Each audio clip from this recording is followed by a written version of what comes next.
हरे कृष्ण। एकादशी व्रत केवल उपवास का ही नियम नहीं है, ये वो दिव्य सेतु है जो साधक को भगवान श्री हरि की कृपा तक पहुंचाता है। और इसी व्रत के पारणा काल में तुलसी माता की कथा सुनना अत्यंत शुभ, कल्याणकारी और अनिवार्य माना जाता है। जैसे नंदी बाबा भक्तों की प्रत्येक पुकार, प्रत्येक मनोकामना, प्रत्येक प्रार्थना को स्वयं सुनकर उसे भगवान शिव तक पहुंचाते हैं, ठीक वैसे ही हरि वल्लभा तुलसी माता भी भक्तों के हृदय में उठी हर छोटी बड़ी कामना, हर पीड़ा, हर आशा और हर प्रार्थना को अपने हृदय में धारण कर सीधे भगवान श्री विष्णु और श्री कृष्ण के चरणों तक पहुंचा देती हैं। इसी कारण कहा गया है कि तुलसी जी की साक्षी में किया गया व्रत पारण साक्षात श्री हरि द्वारा स्वीकार किया जाता है। और द्वादशी तिथि के दिन तुलसी माता के समक्ष व्रत पारणा की कथा सुनना, दीप प्रज्वलित करना और उनके श्री विग्रह पर जल, पुष्प, गंध आदि अर्पित करना व्रत के पुण्य को कई गुना बढ़ा देता है। तो आइए आज हम सभी एकादशी व्रत पारणा के इस शुभ अवसर पर सुनते हैं तुलसी माता की कथा। प्राचीन कथा के अनुसार एक बार एक बूढ़ी माई थी जो नियम से एकादशी के व्रत करती थी। प्रतिदिन तुलसी जी की सेवा करती, तुलसी जी को सींचा करती और कहती, हे तुलसी माता, सत की दाता, मैं आपका बिड़ला सींचती हूँ। मुझे बहू दो, पीताम्बर की धोती दो, मीठा मीठा घास दो, वैकुंठ में वास दो, चटक की चाल दो, पटक की मौत दो, चंदन का काठ दो, रानी सा राज दो, दाल भात का भोजन दो, ग्यारस की मौत दो और श्री कृष्ण का कंधा भी दो। बूढ़ी माई प्रतिदिन तुलसी माता से ये प्रार्थना करती। तब तुलसी माता ये सुन सुनकर सूखने लगी। एक दिन भगवान श्री कृष्ण ने उनसे पूछा, हे तुलसी, तुम क्यों सूख रही हो? तुलसी माता ने कहा, प्रभु, एक बूढ़ी माई रोज आती है और यही बात कह जाती है। मैं उसकी सारी बातें तो पूरी कर दूंगी, लेकिन श्री कृष्ण का कंधा कहाँ से लाऊंगी? तब भगवान बोले, जब वो मरेगी तो मैं अपने आप कंधा दे आऊंगा। तुम बूढ़ी माई से कह देना। कुछ समय के बाद वह बूढ़ी माई मर गई। सभी लोग आ गए। जब वे बूढ़ी माई को लेकर जाने लगे तो वो किसी से उठाए ना उठी। तब भगवान एक 12 बरस के बालक का रूप धारण करके आए। बालक ने उन ग्रामीणों से पूछा, ये भीड़ कैसी है? तब ग्रामीण कहने लगे कि एक बूढ़ी माई मर गई है। अपने पूरे जीवन तो इन्होंने खूब धर्म कर्म किए, लेकिन लगता है सब दिखावा थे, क्योंकि इनकी अर्थी तो इतनी भारी हो गई है कि किसी से उठाए नहीं उठ रही। तब बालक बने श्री कृष्ण ने कहा कि मैं इनके कान में एक बात कहूँगा तो ये बूढ़ी माई उठ जाएंगी। फिर बालक बने श्री कृष्ण बूढ़ी माई के कान में कहने लगे, बूढ़ी माई, मन की निकाल ले, पीताम्बर की धोती ले, मीठा मीठा घास ले, वैकुंठ का वास ले, चटक की चाल ले, पटक की मौत ले और ले श्री कृष्ण का कंधा भी ले। ये सुनकर बूढ़ी माई तो तुरंत हल्की हो गई और फिर भगवान ने उन्हें स्वयं कंधा दिया और इस प्रकार बूढ़ी माई को मुक्ति मिल गई। हे तुलसी माता, जैसे बूढ़ी माई को मुक्ति मिली वैसी सबको देना। एक बार की बात है, एक गांव में एक बूढ़ी माई अपने बेटे और बहू के साथ रहती थी। बूढ़ी माई का नाम था सुखिया और उनके परिवार में उनका एक पोता और पोती भी थे। सुखिया के परिवार में सभी लोग हंसी खुशी रह रहे थे और उनका समय बड़े आनंद से बीत रहा था, क्योंकि बुढ़िया माई बहुत ही नित्य कर्म वाली थी, बहुत धार्मिक थी और वो हमेशा एकादशी माता का व्रत भी रखा करती थी। हर दिन नियम से तुलसी माता की पूजा करती, तुलसी माता में जल अर्पित करती, दीपक जलाती, आरती करती और परिक्रमा किया करती थी। ऐसे ही बुढ़िया माई के दिन आराम से बीत रहे थे।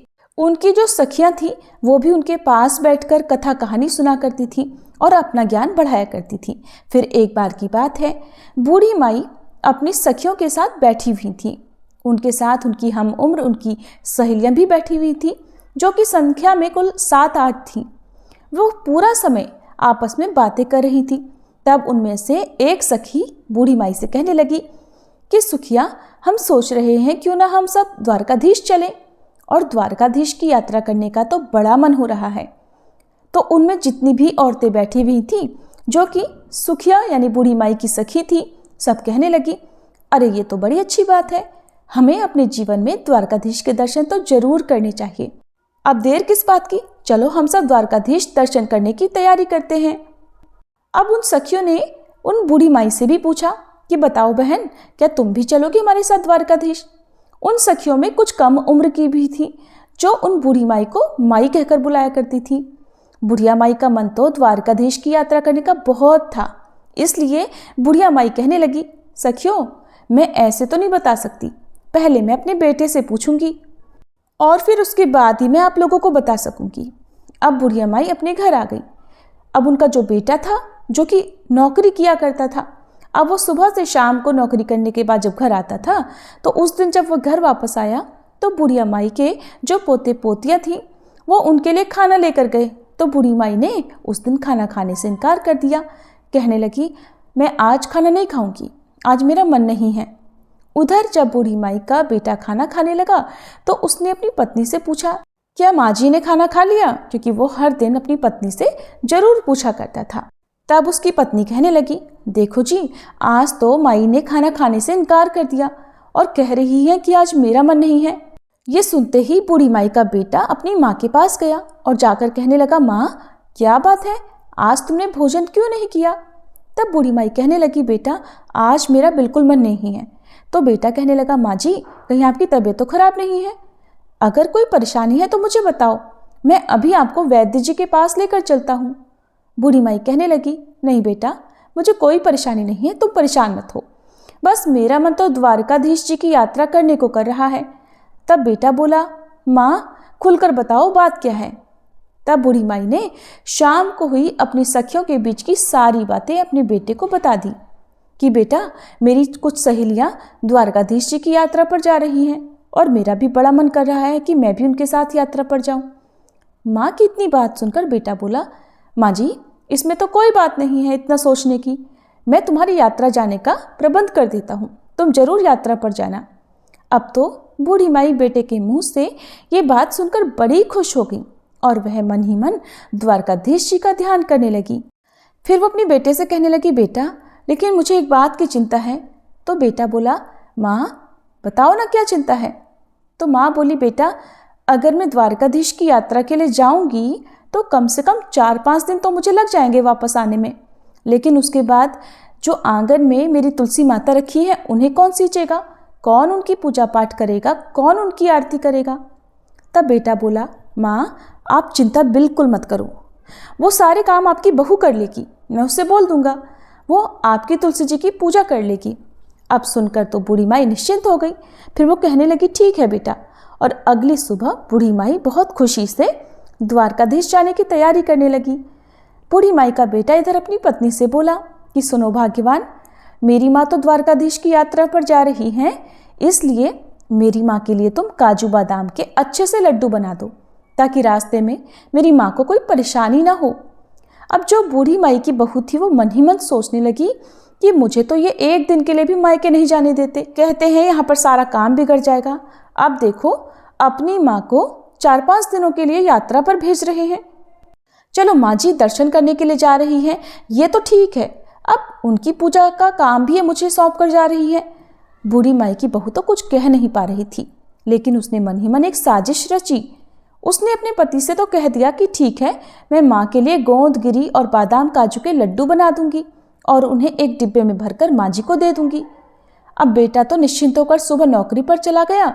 इधर घर में जो बूढ़ी माई की बहू थी उसने क्या किया कि जो तुलसी जी का गमला था उसमें जो तुलसी जी लगी हुई थी, उसने तुलसी जी को जड़ से उखाड़ लिया और जड़ सहित उसे एक पीतल के डिब्बे में भर दिया और अपनी सासू माँ की थैली में रखकर दे दिया और कहने लगी, ये लीजिए माँ जी, इसमें गोंदगिरी के काजू बादाम के लड्डू हैं, आप रास्ते में इन्हें खा लेना।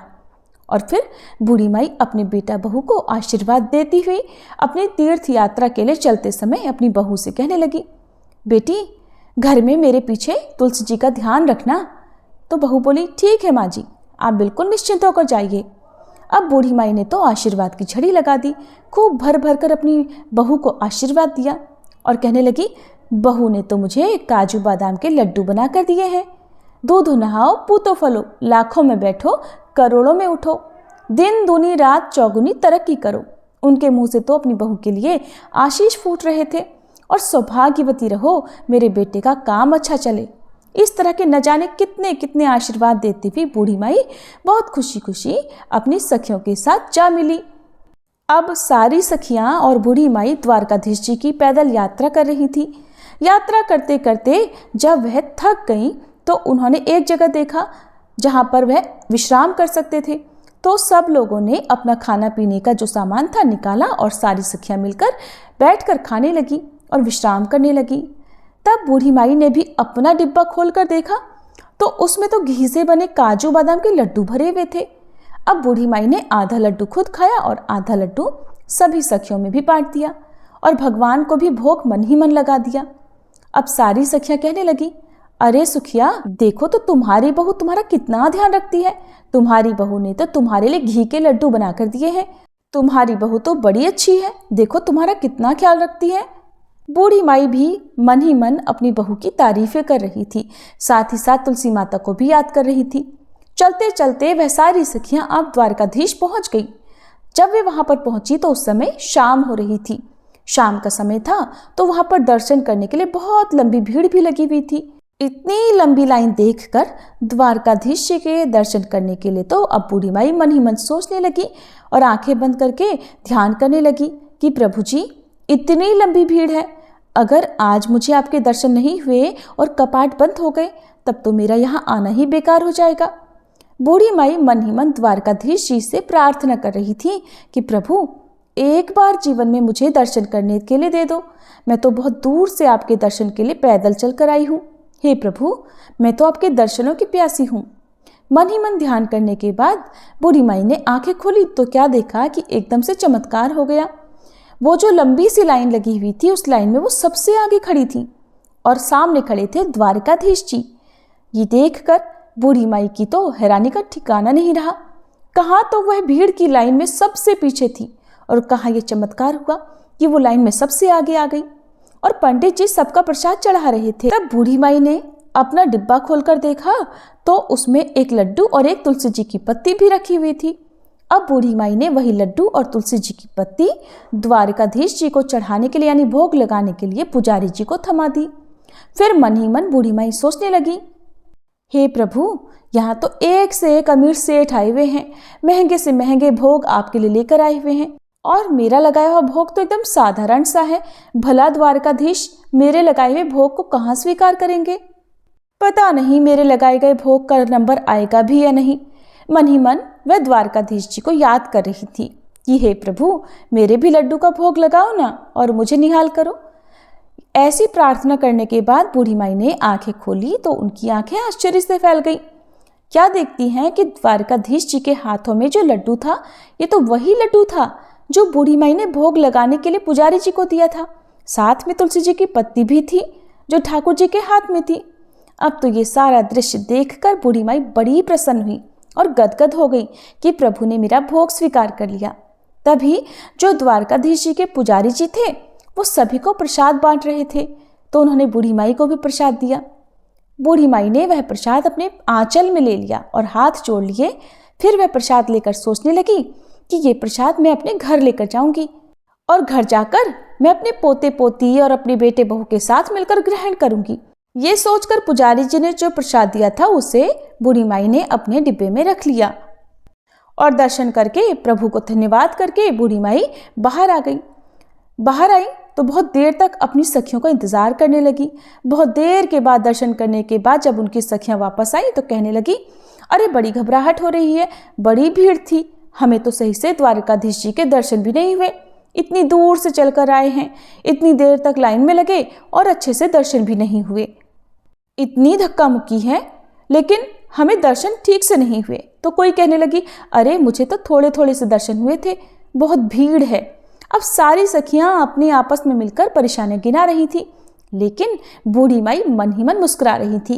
कहने लगी, मुझे तो द्वारकाधीश जी के बहुत अच्छे से दर्शन हुए हैं और मेरा तो भगवान ने भोग भी ग्रहण किया। इस तरह से सारी सखियां अपने द्वारकाधीश जी की यात्रा करके वापस अपने गांव के लिए चल पड़ी। बूढ़ी माई ने घर पहुंचकर अपने बेटे बहू को आवाज लगाई बेटा अंदर से आया और माँ के पैर छुए। बेटे को माँ ने बहुत से आशीर्वादों की झड़ी लगा दी कि जुग जुग जियो मेरे लाल, मेरी यात्रा तो बड़ी सफल रही। फिर कहने लगी, अरे बेटा बहू कहाँ है? बहू नहीं आई, बहू दिखाई नहीं दे रही है। क्योंकि बेटा हाथ में पानी का गिलास लेकर खड़ा था कि माँ जी ये लो पानी पियो और आराम से बैठ जाओ। पानी का गिलास जब बेटा लेकर खड़ा था तो बूढ़ी माई फिर से पूछने लगी, बताना बेटा बहू कहाँ गई है? तब बेटा बोला, माँ मैंने तो उसे घर से निकाल दिया। माँ कहने लगी, बेटा ये क्या किया तूने? ये तो बड़ा अनर्थ कर दिया। मेरे जाने के बाद तूने ऐसा क्यों किया? मैं जो 4-5 दिन की यात्रा के लिए गई तो तूने पीछे से बहू को ही घर से निकाल दिया। अरे ऐसा क्या हुआ जो तूने मेरी बहू को निकाल दिया? मेरी बहू तो बड़ी गुनी है। तब बेटा बताने लगा, माँ जी ये जो आपकी बहू है ना, इसने तो आपके साथ बड़ा भारी छल किया है। मैंने उसे गोंद और बादाम काजू के लड्डू बनाने के लिए बोला था कि मेरी माँ यात्रा पर जा रही है, तुम उनके लिए लड्डू बांध कर दे देना। तो उसने तो आंगन में लगी तुलसी जी को जड़ से ही उखाड़ कर पीतल के डिब्बे में भरकर तुम्हें दे दिया। ये सुनकर बूढ़ी माई कहने लगी, अरे बेटा लेकिन मैंने तो डिब्बा खोलकर देखा था, उसमें तो काजू बादाम के ही लड्डू थे और मैंने खाए भी, अपनी सखियों को भी खिलाए। तब बेटा कहने लगा, नहीं माँ उसने तो यही साजिश रची थी। जब मैंने तुलसी की पूजा के लिए कहा तो आंगन में देखा तो तुलसी ही नहीं थी।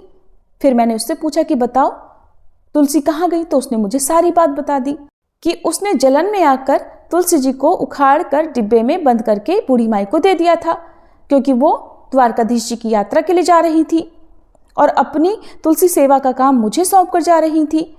ये बात सुनकर माँ जी बोली कि बहू ने ऐसा किया है, चलो उसकी गलती है, लेकिन उसी के कारण तो बेटा मुझे द्वारकाधीश जी के दर्शन हुए। मेरे साथ तो बेटा ऐसे चमत्कार हुए हैं कि मैं तुम्हें क्या बताऊं, मैं कैसे गुणगान करूं। पता है क्या हुआ? मैं तो भीड़ में सबसे पीछे खड़ी थी, क्योंकि भीड़ बहुत थी, बहुत देर से नंबर आता। लेकिन मेरे साथ द्वारकाधीश जी ने ऐसा चमत्कार किया, मुझ पर ऐसी कृपा की कि मैं द्वारकाधीश जी की कृपा से भीड़ में सबसे आगे हो गई। और तो और बेटा, बहू ने तुम जो कह रही हो कि तुलसी का पौधा मेरे डिब्बे में रख दिया था, उस डिब्बे में तो एक तुलसी का पत्ता और एक लड्डू भी था। शायद तुलसी माता की कृपा से ही वह तुलसी जी लड्डू में बदल गई थी और एक पत्ता मेरा इसलिए छोड़ दिया था कि मैं भगवान को भोग लगाऊं, क्योंकि द्वारकाधीश जी को, ठाकुर जी को तो बिना तुलसी के पत्ते का भोग लगाया ही नहीं जाता, इसीलिए उन्होंने मेरा भोग स्वीकार भी किया था। अब बेटा चाहे कुछ भी हो, चाहे तुम कुछ भी कहो, मेरी बहू के कारण ही मुझे द्वारकाधीश जी का एक चमत्कार देखने को मिला है और मुझे उनके इतने अच्छे दर्शन भी हुए हैं। मैं तो उनके दर्शन करके निहाल हो गई। बेटा तू अभी जा, बहू मायके में होगी, उसे लेकर आ। अब बेटा अपनी माँ की बात को भला कैसे टालता। अब बेटा चल पड़ा अपनी पत्नी को लेने के लिए उसके मायके, और फिर अपनी पत्नी को लेकर वह वापस घर आ गया। जब बहू मायके से घर आई तो अपनी सासू माँ के पैरों में गिर गई और माफ़ी मांगने लगी। तब बूढ़ी माई ने उसे उठाकर अपने गले से लगा लिया और कहा, अरे बहू मैंने तो तुझे कब का माफ़ कर दिया, तेरी वजह से ही तो मुझे भगवान के दर्शन हुए हैं। अगर तू ऐसा नहीं करती तो पता नहीं मुझे भगवान के दर्शन होते भी या नहीं। मैंने तुझे माफ़ कर दिया, लेकिन हाँ अगर तुझे माफ़ी मांगनी है तो एकादशी माता और तुलसी माता से मांगो। तब बहू ने तुलसी माता से माफ़ी मांग ली। फिर उन्हें याद आया कि अरे जो द्वारकाधीश से तुम्हारे लिए मैं प्रसाद लेकर आई थी, याद है कहाँ है? बच्चे आए थे खेलते हुए तो कहने लगे, दादी माँ आ गई, दादी माँ आ गई। दादी माँ आप यात्रा पर गई थी तो बताओ ना हमारे लिए क्या लेकर आई। तब दादी माँ बोली, अरे बच्चों मैं तुम सब के लिए वहाँ से द्वारकाधीश जी का प्रसाद लेकर आई हूँ, सब मिलकर थोड़ा थोड़ा बांट कर खा लेंगे। अब जैसे ही बूढ़ी माई ने अपने थैले में से वह पीतल का डिब्बा निकाला और उसमें से जो वह प्रसाद निकालने लगी तो उसमें जो लड्डू था वो तो सामान्य नहीं था, वो तो पूरा का पूरा डिब्बा ही हीरे मोतियों से भरा हुआ था। अब तो ये देखकर बूढ़ी माई की और बहू बेटे की भी आंखें आश्चर्य से फैल गईं। तब बूढ़ी माई कहने लगी कि बेटा मैंने तो इसमें लड्डू रखा था, पता नहीं कहाँ से इतने सारे हीरे मोती इसमें आ गए हैं। तब बेटा बहू कहने लगे कि माँ जी ये सब तो एकादशी माता और तुलसी माता की कृपा से हुआ है। आपकी यात्रा सच्ची थी, आपकी भक्ति सच्ची है, इसीलिए तो उन्होंने आपको आपकी एकादशी तुलसी माता की पूजा का फल दिया है। अब तो बहू बेटा माँ के कदमों में पड़ गए। माँ बोली, बेटा मुझे छोड़, तुलसी माता के कदमों में पड़ो। तो बहू और बेटा ने तुलसी माता से माफ़ी मांगी, ठाकुर जी से माफ़ी मांगी कि अनजाने में हमसे भूल हो गई, माफ़ कर दो। अब तो बहू बेटा भी अपनी माँ की तरह एकादशी का व्रत रखने लगे और तुलसी माता की पूजा और सेवा करने लगे। तुलसी माता को सींचने लगे, तुलसी जी की खूब पूजा सेवा करने लगे। इसी तरह से अब उनके खुशी खुशी दिन बीतने लगे। अब तो बूढ़ी माई के पास इतना धन हो गया था कि उसने गांव में बहुत सारे काम कराए। गरीबों की कन्याओं का विवाह करवाया। जैसे भी गांव में किसी गरीब को देखती जिसके बस में बेटी का विवाह करना नहीं था, उसने उसी धन को बेटियों के विवाह में, कुएं बावड़ी बनवाने में और बच्चों के स्कूल अस्पताल बनवाने में खर्च करने लगी। जितना बूढ़ी माई उस धन को लगाती, उतना ही बूढ़ी माई के घर में और अधिक धन बढ़ता जाता। बूढ़ी माई जब तक जीवित रही, उन्होंने तुलसी माँ की कभी भी पूजा नहीं छोड़ी। जीते जी एकादशी व्रत कभी नहीं छोड़े। वो हमेशा सच्चे मन से एकादशी के व्रत रखा करती, तुलसी माता की पूजा सेवा करती। बूढ़ी माई बचपन से ही तुलसी जी की पूजा सेवा करती आई थी और मरने के बाद भी तुलसी माता और एकादशी माता की कृपा से बूढ़ी माई को मोक्ष की प्राप्ति हुई। बेटा बहू के दिन भी अच्छे हो गए। वो भी अपने बहू बेटों के साथ खुशी खुशी थी। उनके बच्चों के विवाह हो गए। उनके साथ वे सब सुखी जीवन बिताने लगे। हे एकादशी माता, हे तुलसी माता, हे ठाकुर जी, हे द्वारिकाधीश जी, जैसे आपने बूढ़ी माई पर कृपा की, वैसे ही इस कहानी को जो भी श्रोतागण सुन रहे हैं उन सब पर भी अपनी कृपा करना। सभी मिलकर प्रेम से बोलिए, तुलसी माता की जय, ठाकुर जी की जय। तुलसी महारानी नमो नमो, हर की पटरानी नमो नमो। तुलसी महारानी नमो नमो, धन्य तुलसी पूरण तप कीनो, शालिग्राम बनी पटरानी नमो नमो। तुलसी महारानी नमो नमो, हर की पटरानी नमो नमो। जाके पत्र मंजरी कोमल, श्रीपति कमल चरण लपटानी नमो नमो। तुलसी महारानी नमो नमो, हरि की पटरानी नमो नमो। कौन महीने बोई रानी तुलसा, कौन महीने हुई हरियाली नमो नमो। तुलसी महारानी नमो नमो, हर की पटरानी नमो नमो। कौन महीने हुई तेरी पूजा, कौन महीने हुई पटरानी नमो नमो। तुलसी महारानी नमो नमो। आषाढ़ मास में बोई रानी तुलसा, सावन महीने हुई हरियाली नमो नमो। तुलसी महारानी नमो नमो, हरि की पटरानी नमो नमो। कार्तिक मास में हुई तेरी पूजा, मंगसिर मास हुई पटरानी नमो नमो। तुलसी महारानी नमो नमो, हर की पटरानी नमो नमो। धूप दीप नैवेद्य आरती, पुष्पन की वर्षा बरसानी नमो नमो। तुलसी महारानी नमो नमो, हर की पटरानी नमो नमो। 56 भोग 3600 व्यंजन, बिन तुलसी हरि एक न मानी नमो नमो। तुलसी महारानी नमो नमो, हरि की पटरानी नमो नमो। जो तुलसी को सवेरे गाए, श्री कृष्ण के दर्शन पाए नमो नमो। तुलसी महारानी नमो नमो, हर की पटरानी नमो नमो। जो तुलसी को दोपहर गाए, खीर खांड का भोग लगाए नमो नमो। तुलसी महारानी नमो नमो, हर की पटरानी नमो नमो। जो तुलसी को सांझ को गाए, श्री कृष्ण की आरती उतारे नमो नमो। तुलसी महारानी नमो नमो, हर की पटरानी नमो नमो। जो तुलसी को रात को गाए, श्री कृष्ण के चरण दबाए नमो नमो। तुलसी महारानी नमो नमो, हर की पटरानी नमो नमो। सब सखी मैया तेरो यश गावे, भक्ति दान दी जय महारानी नमो नमो। तुलसी महारानी नमो नमो, हर की पटरानी नमो नमो। तुलसी महारानी नमो नमो, हर की पटरानी नमो नमो।